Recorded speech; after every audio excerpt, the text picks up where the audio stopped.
أعوذ بالله من الشيطان الرجيم. بسم الله الرحمن الرحيم. الحمد لله الذي نحمده ونستعينه ونستغفره ونؤمن به ونتوكل عليه ونعوذ بالله من شرور أنفسنا ومن سيئات أعمالنا. من يهد الله فلا مضل له ومن يضلل فلا هادي له. ونشهد أن لا إله إلا الله ونشهد أن محمدا عبده ورسوله. أعوذ بالله من الشيطان الرجيم. بسم الله الرحمن الرحيم. يا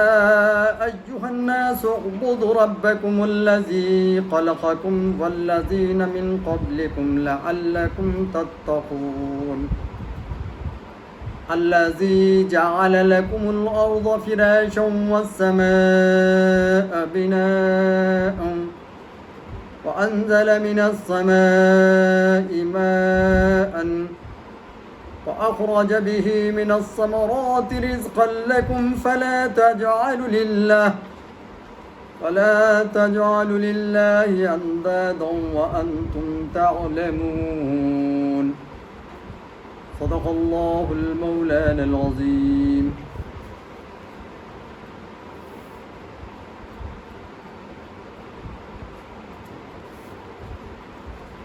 بعد از خطبہ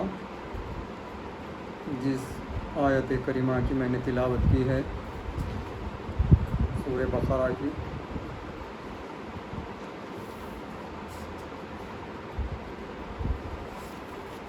سلسلہ با سلسلہ ترتیب وار جو تفسیر آیتوں کی سورہ بقرہ کی ہم کرتے آ رہے ہیں، اس سے پہلے جس آیات پر تفسیر ہوئی تھی، او کصیب من السماء فیہ ظلمات ورعد وبرق یجعلون اصابعهم فی آذانهم من الصواعق حذر الموت واللہ محیط بالکافرین. گزشتہ آیاتوں میں اب تک جتنی آیاتیں سورہ بقرہ کے اندر آئی ہے، اللہ رب العزت نے اس کے اندر چھاٹ کر یہ بتلا دیا کہ مومنوں کو آگاہ کر دیا، مسلمانوں کو آگاہ کر دیا، اور یہ چھاٹ کر بتلا دیا،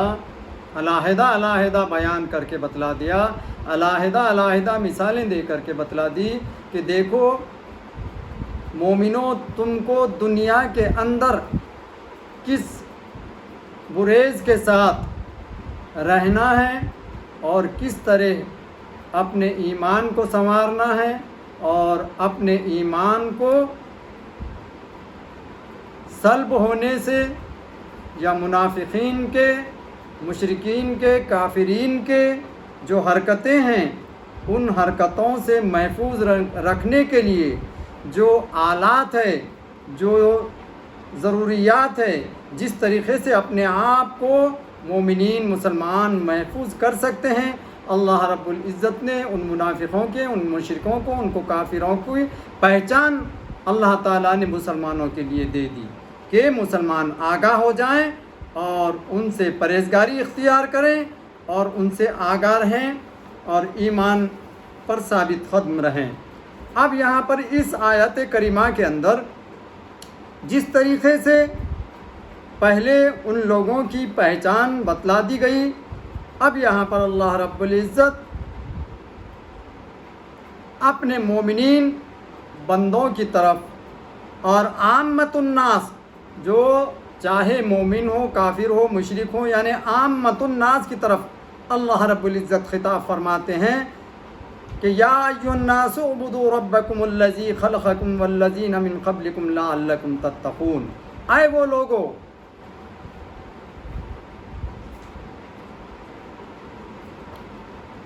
یا ایھا الناس اعبدوا ربکم، اے وہ لوگو عبادت کرو اپنے رب کی، خلقکم جس نے پیدا کیا تم کو، والذین من قبلکم لعلکم تتقون، تم کو پیدا کیا تم سے جو گزشتہ، جو گزرے ہوئے ہیں، پہلی امتیں جو ہیں، پہلے جو لوگ ہیں، تمہارے آبا و اجداد ہیں، ان کو بھی اسی نے پیدا کیا اور تم کو بھی اسی نے پیدا کیا تو عبادت کرو اس رب کی جس نے تم کو پیدا کیا، تم سے قبل والوں کو پیدا کیا۔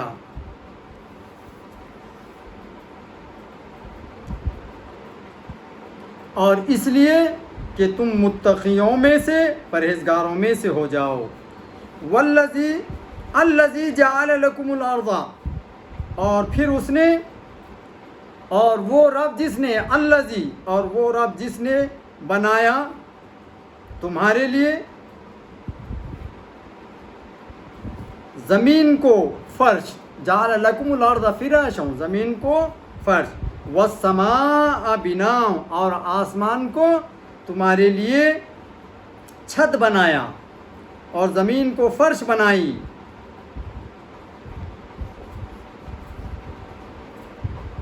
اور پھر والسماء بناء وانزل من السماء ماء، صرف آسمان کو جو چھت بنایا، زمین کو فرش بنایا اور آسمان کو چھت بنا کر کے آسمان سے کیا اتارا تمہارے لیے؟ والسماء ماء، آسمان سے پانی اتارا، بارش برسائی۔ فاخرج، صرف بارش ہی نہیں برسائی، پھر کیا کیا تمہارے لیے؟ فاخرج به من الثمرات، پھر اس سے نکالا، فاخرج، خرج، نکالنا، پھر اگالے، غلے اگائے، کس سے؟ فاخرج من الثمرات، زمین سے غلے اگائے، پھل پھول بنائے، رزق لکم، جو کہ تمہارے لیے رزق اور اناج بنا۔ فلا تجعلوا للہ، تو تم فلا تجعلوا للہ اندادا، تو تم کیا گمان کرو گے، کیا جان بوجھ کر اس کے اندر، اپنے رب کے اندر شرک کرو گے؟ فلا تجعلوا للہ اندادا وانتم تعلمون، کیا اس کے اندر تم رب کی ذات کے اندر کسی کو شریک کرو گے؟ اور تم یہ اچھی طرح جانتے ہو، تم کیا جانتے ہو کہ جو رب نے، جس رب نے تم کو نطفے سے لے کر کے تمہارا وجود ڈالا، وجود ڈال کر کے تمہارے کو پال پوس کر کے پھر تمہارے لیے اتنا ہی نہیں کیا، تمہارے لیے ٹھہرنے کے لیے زمین کو مسخر بنایا۔ زمین کو ایسا بھی نہیں بنایا کہ زمین تو گول ہے نا،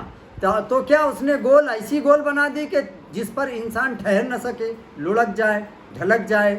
بلکہ ایسی زمین بنائی، ایسی سطح بنائی کہ تم اس پر آرام کر سکو۔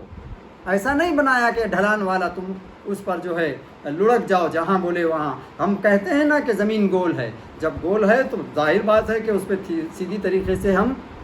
آرام نہیں کر پائیں گے، تو وہ تمہارے لیے مسخر فرش ایسا بنایا کہ تم کو تکلیف نہ ہو۔ تو فرش بنا کر ہی نہیں چھوڑا،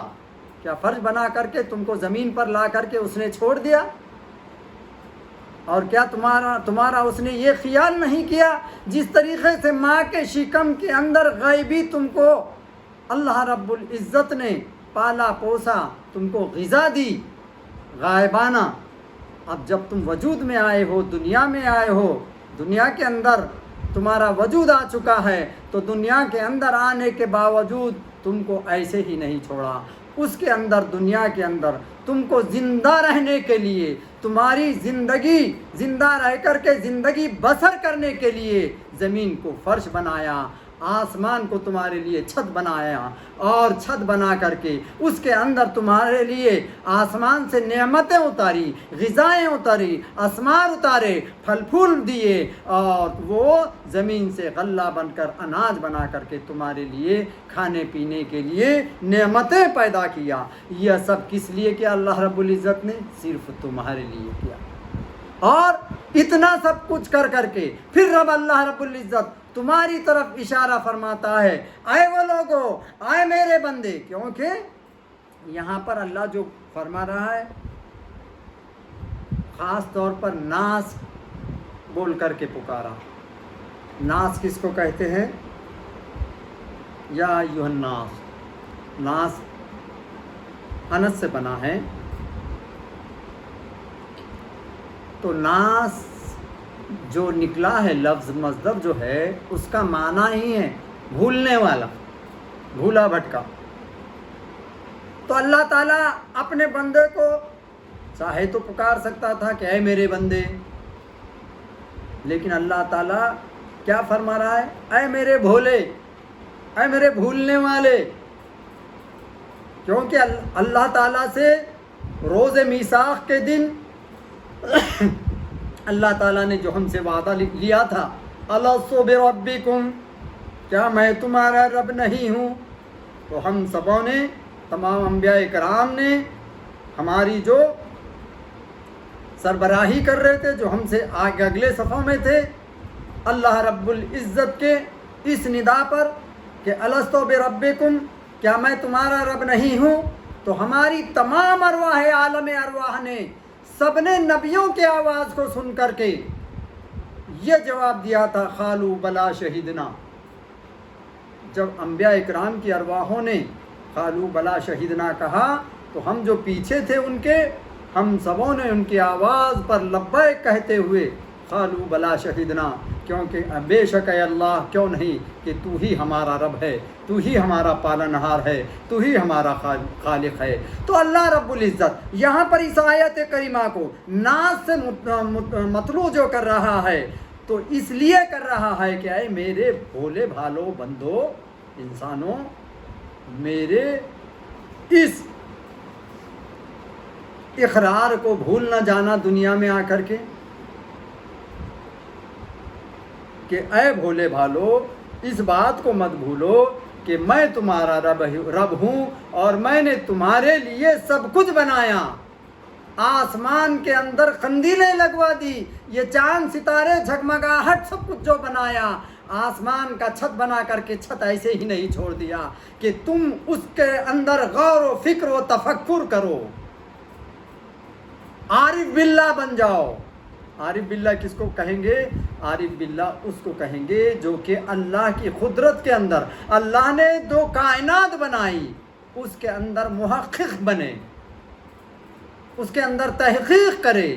کہ اللہ تو نے یہ آسمان کیسے بنایا، یہ چاند ستارے کیسے بنائے، سورج بنایا تو اتنا تمازت والا بنایا، آگ والا بنایا، چاند بنایا تو ٹھنڈک والا اور روشنی والا بنایا، کئی ایسے خرے بنائے کہ جو کہ صرف سرد ہیں، کئی ایسے قرے بنائے جس کے اندر آگ ہی آگ ہے۔ تو کائنات کے اندر پتہ نہیں ایسے بڑے بڑے مخفل چیزیں ہیں جس کے اندر اگر دنیا کو ڈال دیا جائے تو وہ رائی کی طرح غرق ہو جائے۔ تو یہ خبے اور یہ کائنات، یہ آسمان کے اندر کی تاروں کی جھگمگاہٹ، چلملاہٹ، باریک سے باریک نظارے سے لے کے بڑے سے بڑے اندر کے جو نظارے ہیں، اللہ رب العزت نے یہ سب کس کے لیے بنائے؟ بنی نوع انسان کے لیے۔ اور یہ بنی نوع انسان کس کی طفل میں بنا؟ حضور پر نور سرور کونین، تاجدار مدینہ، گنبد خضرا میں آرام فرمانے والے آقا و مولا، نور کا معمہ حضور صلی اللہ علیہ وسلم، حضرت محمد رسول اللہ صلی اللہ علیہ وسلم کی صدقہ و طفیل میں یہ کائنات وجود میں آئی، کیونکہ اللہ رب العزت فرماتا ہے کہ لولا کلمہ خلقت لفلا،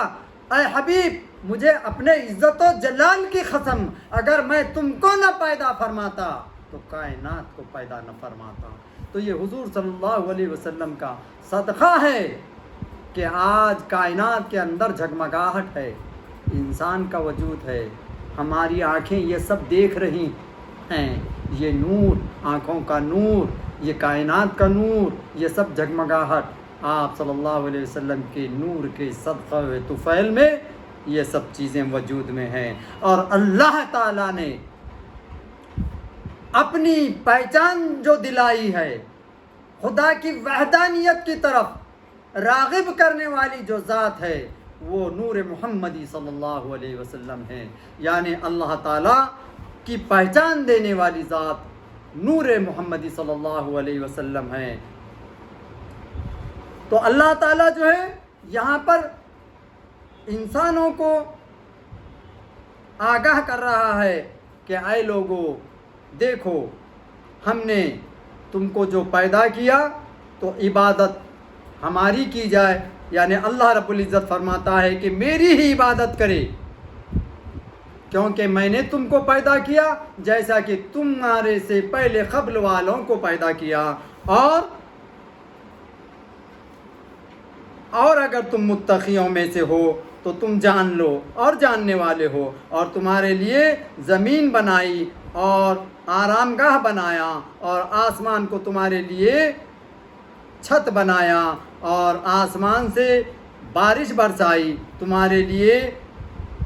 اناج اگالا اور پھل پھول بنائے۔ یہاں پر اللہ رب العزت اپنے بندوں کو اس طریقے سے بتا رہا ہے کہ جان لو، جان بوجھ کر اللہ کی ذات میں کسی کو شریک نہ کرو، جبکہ اس نے تمہارے لیے اتنی نعمتیں بنائی ہے۔ نبی کے لیے ضروری ہے کہ سب سے اپنی کتاب کا کاتب الہی ہونا بیان کرے، اس کے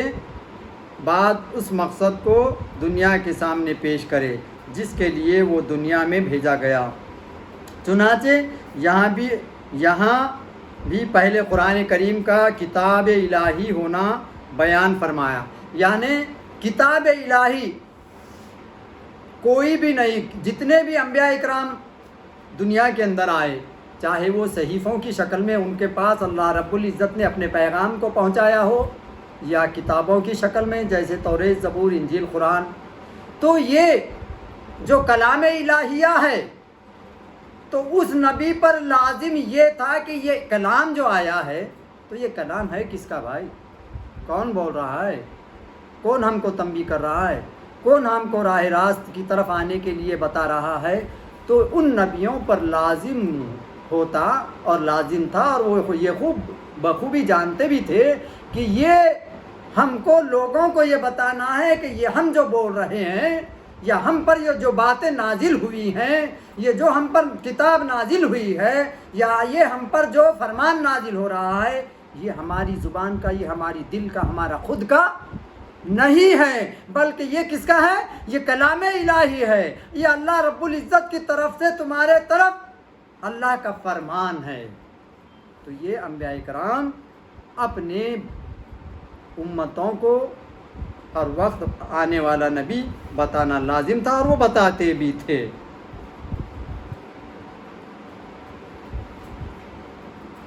چنانچہ یہاں بھی پہلے قرآن کریم کا کتاب الہی ہونا بیان فرمایا، اور اس کی یہ صفت بیان فرمائی کہ وہ ازلی نیک بختوں یعنی متقیوں کے لیے ہدایت ہے، اور متقیوں کی پہچان کے لیے کھلے اور چھپے دونوں قسم کے کافروں کا ذکر فرمایا۔ اس سبب سے قرآن پاک کی پہچان کرانا مقصود تھا، یعنی قرآن کے اندر کھلا بتا دیا گیا، ان کی پہچان بتا دی گئی کافرین، مشرکین اور منافقین کی۔ جب یہ مرحلے طے ہو چکا اور بندوں کو ہدایت کا حاصل کرنے اور بدبختی سے بچنے کا مشتاق بنا دیا، تو اب اس مقصود کو بیان فرمایا جس کے لیے حضور صلی اللہ علیہ وسلم کو دنیا میں بھیجا گیا تھا، یعنی باغیوں کو وفادار بنانا اور سب کو حق تعالیٰ کی عبادت گزار بنانا۔ لہذا ان سب آیتوں کے بعد عبادت کا ذکر کیا تھا تاکہ سننے والا ایمان اختیار کرے اور کفر و نفاق سے بچے۔ اب اس کے بعد عبادت کا ذکر ہو رہا ہے، کیونکہ ایمان لانا کفر سے بچنا عبادت سے پہلے ہے۔ تیسرے یہ کہ اس طرح کہ اس سے پہلے قرآن کریم کی صفات بیان ہوئیں، اب خدا کی ذات و صفات کا ذکر ہو رہا ہے۔ چونکہ قرآن سے خدا پاک کو صحیح طرح پر پہچاننا چاہتا ہے، اس لیے کتاب کا ذکر پہلے فرمایا گیا۔ یا پکارنے کا حرف ہے، پکارنے سے چند مقصود ہوتے ہیں: غافل کو اپنی طرف متوجہ کرنا، یا انسان غائب کو حاضر کرنا۔ تو قرآن کے اندر اچھے برے سبھی قسم کے کافر منافق کا ذکر فرمایا، اس سبب سے قرآن پاک کی پہچان کرنا مقصود تھا۔ جب یہ مرحلے طے ہو چکا اور بندوں کو ہدایت اصل حاصل کرنا اور بدبختی سے بچانے کا مشتاق بنا دیا، تو اب اس مقصود کو بیان فرمایا جس کے لیے حضور صلی اللہ علیہ وسلم کو دنیا میں بھیجا گیا تھا، یعنی باغیوں کو وفادار بنانا اور سب کو حق تعالیٰ کی عبادت گزار بنانا۔ لہٰذا ان سب آیتوں کے بعد عبادت کا ذکر فرمایا۔ دوسرے اس طرح بھی تعلق ہو سکتا ہے کہ اس سے پہلے ایمان اور کفر کے نفاق کا ذکر فرمایا گیا تاکہ سننے والا ایمان اختیار کرے اور کفر و نفاق سے بچے۔ اب اس کے بعد عبادت کا ذکر ہو رہا ہے کیونکہ ایمان لانا اور کفر سے بچنا عبادت سے پہلے ہے۔ تیسرے اس طرح کہ اس سے پہلے قرآن کی صفت بیان ہوئی اور اب خدا کی ذات و صفات کا ذکر ہو رہا ہے۔ چونکہ قرآن سے خدا پاک کو صحیح طرح پہچانا جاتا ہے، اس لیے کتاب کا ذکر پہلے فرمایا گیا۔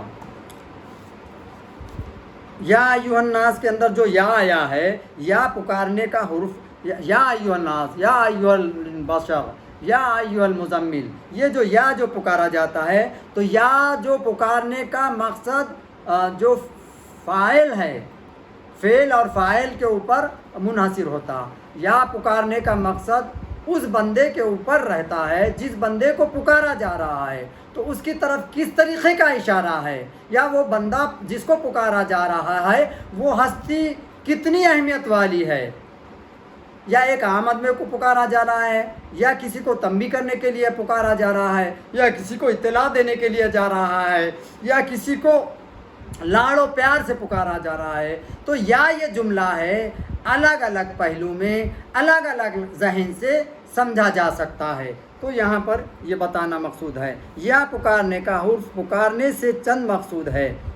غافل کو اپنی طرف متوجہ کرنا، یا ایھا الناس غائب کو حاضر کرنا، عتاب ظاہر کرنا، جیسے یا خبیث یا ابلیس اظہار کرامت، جیسے یا ایھا النبی اظہار محبت، یا جیسے یا ایھا المزمل اظہار عاجزی، جیسے یا اللہ، یعنی یا اللہ بھی پکارتے نام، یا اللہ، یہاں پر جو یا اللہ آ رہا، یہ یا جو ہے یہ الگ ہے۔ یا اللہ یعنی ہم متوجہ اللہ کی طرف ہیں کہ اے اللہ ہماری طرف نگاہ کر، اور یا ایھا النبی یہ اللہ نبی کو پکار رہا ہے، نبی کو متوجہ اپنی طرف کر رہا ہے۔ یا ایھا الناس یعنی یہاں پر یہ جو یا آ رہا ہے اللہ رب العزت تنبیہ کر رہا ہے کہ اے لوگو،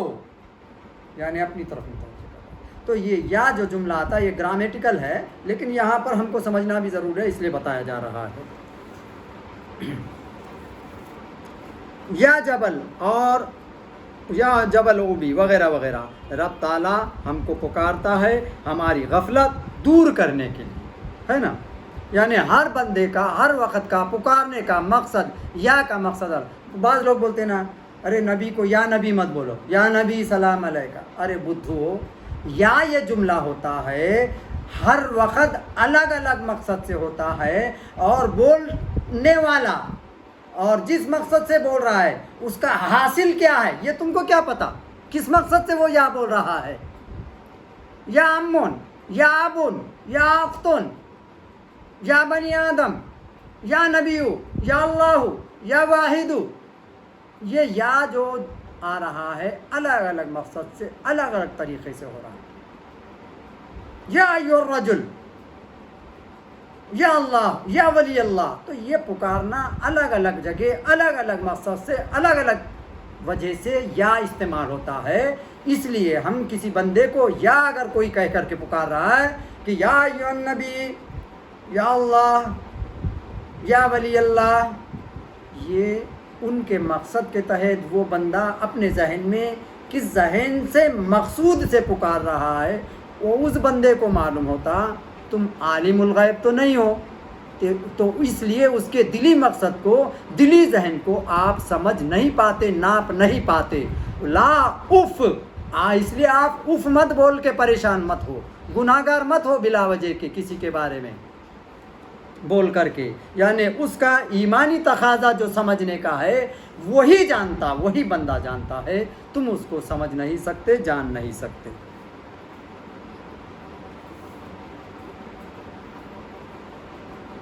ایسے ہی رب کو پکارتے ہیں اپنی عاجزی کو اظہار کرنے کے لیے، کیونکہ رب تعالیٰ ہم سب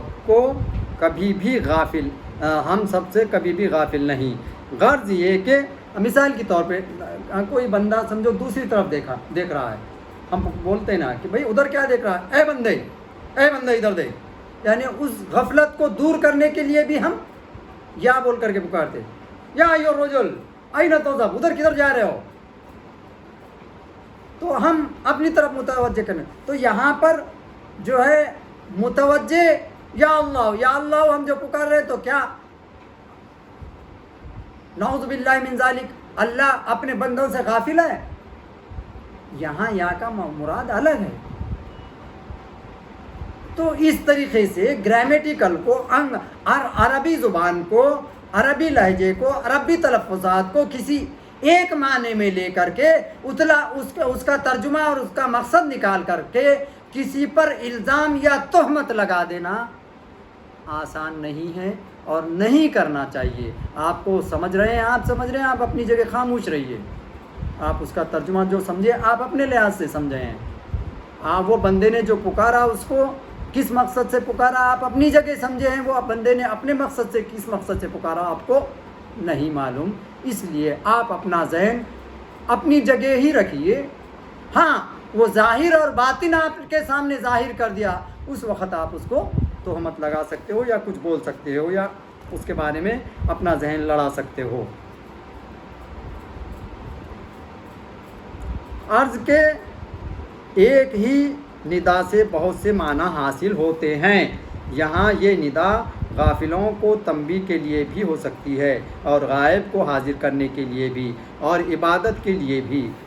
کیونکہ ناس کے لغوی معنی بھولنے والے ہیں۔ تو مطلب یہ ہوا کہ اے ہم کو بھول جانے والو ہماری طرف آ جاؤ۔ ایھا یا ایھا جو آیا جملہ ہے، ایھا جب معروف باللام پر آیا یا لگاتے ہیں تو ان میں فاصلے کرنے کے لیے ایھا داخل کر دیا جاتا ہے، چونکہ ایھا میں تنبیہ کی بو ہے، اس لیے اللہ پر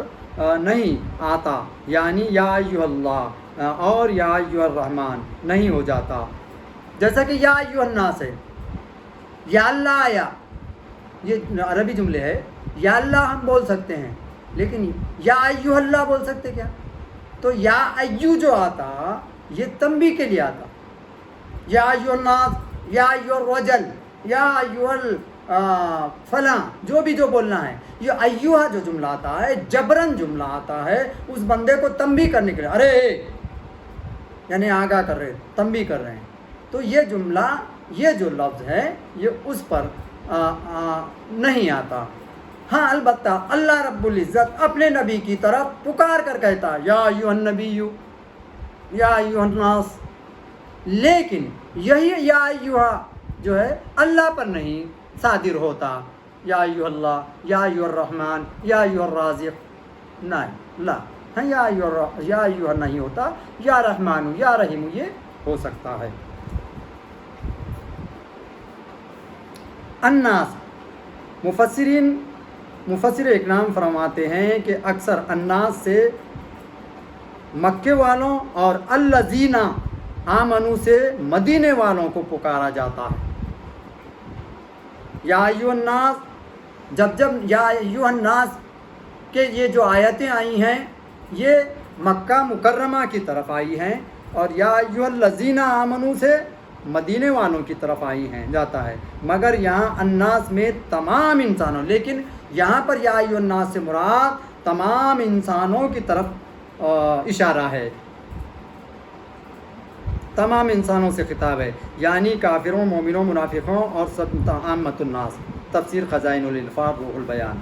اور حق یہ ہے کہ قیامت تک آنے والے انسانوں سے خطاب ہے۔ یہ جو یا ایھا الناس آیا یہ انسان قیامت تک پیدا ہونے والے انسانوں کے لیے بھی ہے،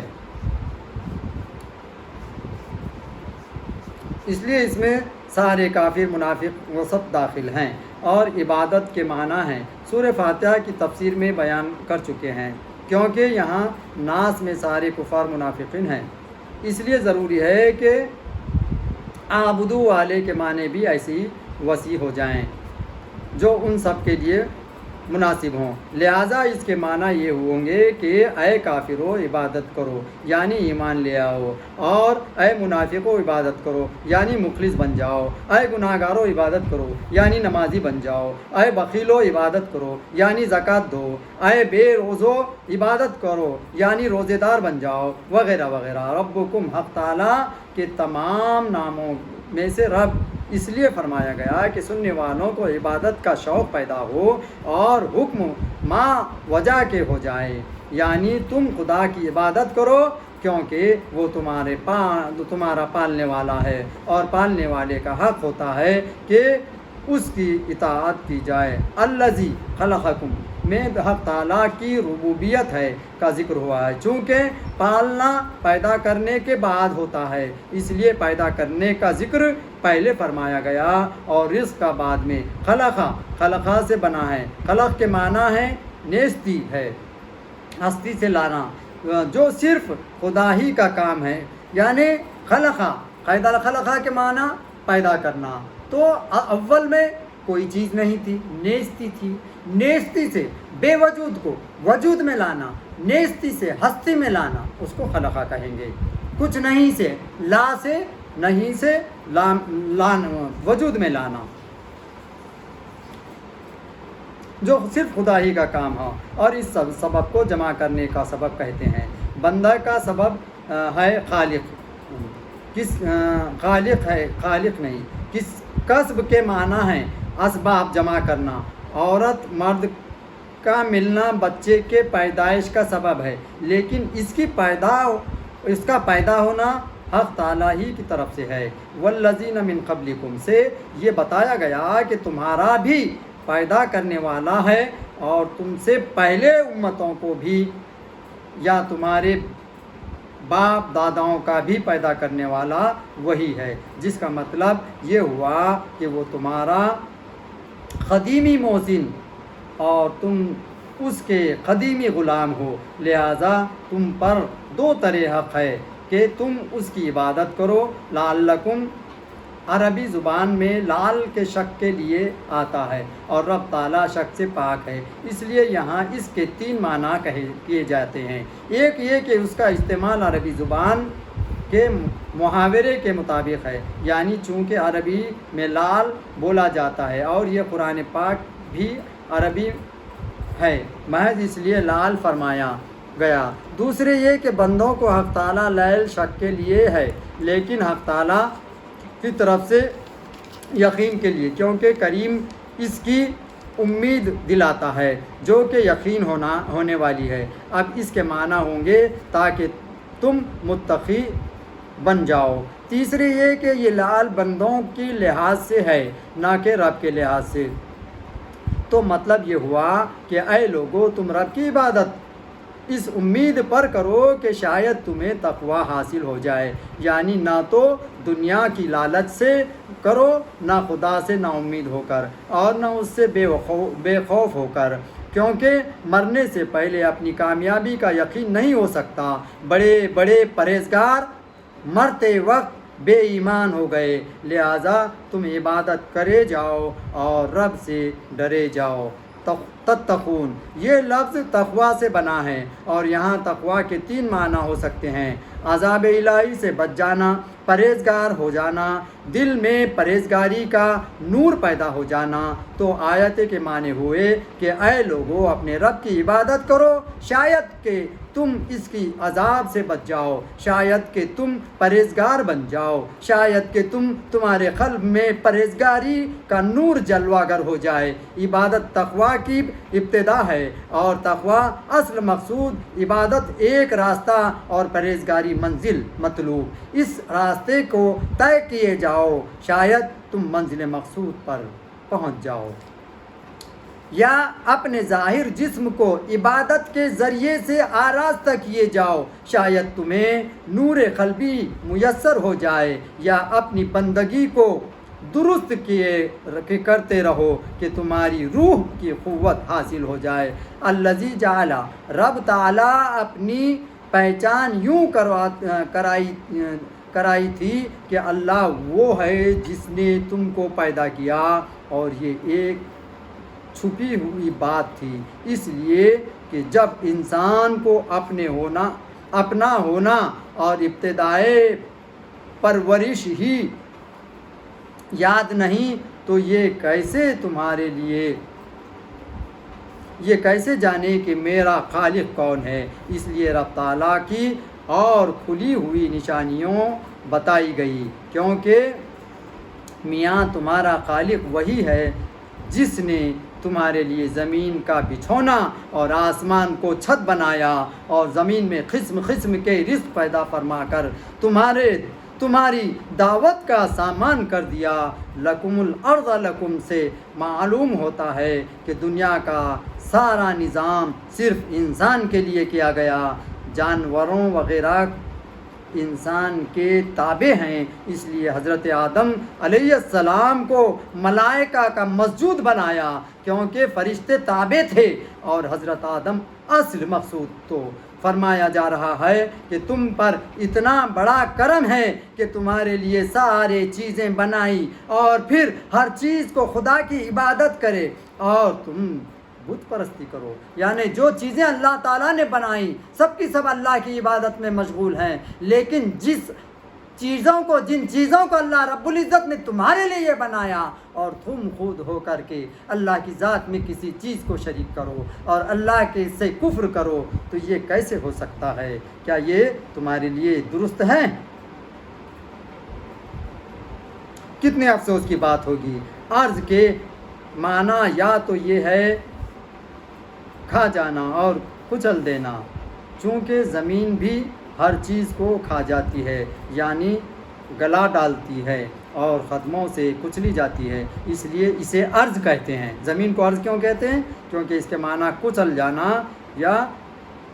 پگھلا ڈالنا اس کا معنی ہے۔ فراشا کے معنی ہے بستر، زمین فرش کو بستر بنانا، یہ مطلب ہے کہ اس سے اصل جگہ سمندر ہے، یعنی زمین کی فرش کی جو اصل جگہ کہاں ہے معلوم؟ سمندر ہے، پانی کے نیچے ہے، لیکن اللہ رب العزت نے بنی نوع انسان کے لیے اس فرش کو جو کہ پانی کے نیچے تھا، اس فرش کو اپنے لاڈلے پیارے انسان کو جس نے بنایا اس کے لیے اللہ رب العزت نے پانی سے نکھار کر کے تھوڑی سی زمین کی سطح پانی کے اوپر نکال دی، اس لیے زمینی سطح کتنی ہے؟ ایک حصہ ہے اور 3 حصے پانی ہیں، تو اصل فرش کہاں کا ہے؟ یہ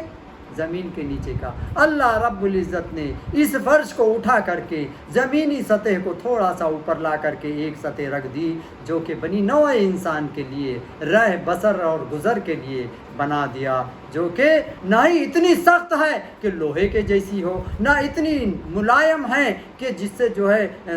قدم ہی نہ رکھا جائے، بلکہ اللہ رب العزت نے بنی نوع انسان کے لیے معتدل بنا کر کے فرش بنایا انسان کے لیے، جو کہ اس کے لیے سکوت بنایا۔ اس کی اصل جگہ سمندر کے نیچے ہے، لیکن انسانوں کے خاطر کچھ حصہ پانی کے اوپر کر دیا گیا۔ پھر زمین گول بھی ہے، لیکن اس کی گولی ایسی نہیں کہ جس پر آدمی لڑک جائے۔ زمین گول ہے نا بھائی، تو ایسا تو گول نہیں بنایا تھا کہ پیر قدم رکھا کہ نیچے لڑکا، نیچے لڑک جائے، بلکہ اس کا ایسا پھیلاؤ دے دیا جس کی وجہ سے وہ بستر کا کام دے۔ پھر نہ تو گارے کی طرح اسے نرم بنا، اس کو نرم کیا گیا، اور نہ پتھروں لوہے کی طرح روڑوں کی طرح سخت کیا، اس پر چلنا پھرنا دشوار ہو جائے۔ ایسا سخت بھی نہیں بنایا کہ جس پر چلنا پھرنا دشوار ہو جائے، بلکہ درمیانی حالت میں رکھا گیا کہ جس پر چلنا پھرنا، عمارتیں بنانا آسان ہو۔ یہ کتنی مہربانی ہے اللہ رب العزت کی بنی نوع انسان پر۔ تو اللہ رب العزت کی یہ جو نعمتیں ہیں، اللہ تعالیٰ نے یہ جو نعمتیں بیان کر کے انسان کو اپنے طرف متوجہ، اپنی عبادت کی طرف متوجہ کر رہا ہے، یہ یہاں پر اس آیت کریمہ کے اندر تفصیلاً ہم بیان کر رہے ہیں، لیکن اس کی ابھی تفصیل باقی ہے، وقت کافی ہونے کو ہے، اس لیے میں یہاں پر اپنی بات کو روکتا ہوں۔ انشاءاللہ العزیز آئندہ اس کی پوری تفصیل بیان کی جائے گی۔ وآخر دعوانا ان الحمد للہ رب العالمین۔